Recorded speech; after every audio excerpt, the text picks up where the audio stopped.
Opatija bajna. Biseru Jadrana. Damo Kvarnera. Tvoja je ljepota čarobna i romantična. Ti si zaista posebna. Je li Opatija doista savršena? Je li uredna?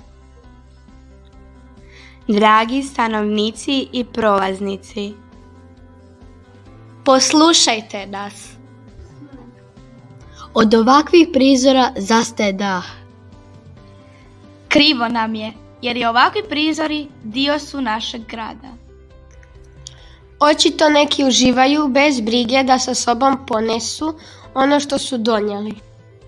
Ako imamo imalo kulture, briga nas je i ne ostavljamo ovakve tragove.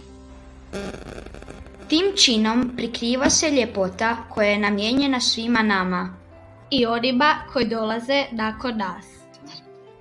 Zato u školi i kod kuće njegujemo kulturu brige o okolišu.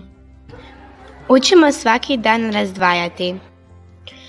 Sakupljamo kod kuće i u školi papir, baterije i čepove. Donesite bilo kada u sve naše zgrade stare baterije. Imamo spremnike. Kod kuće sakupljite sve vrste plastičnih čepova i čiste donesite u školu. Odvajamo stari, ali čisti papir u svakoj prilici. Onaj od kuće donesite u školu na dane akcija sakupljanja papira. Nama je bitno! A tebi?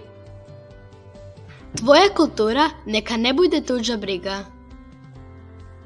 Razvoji i donesi!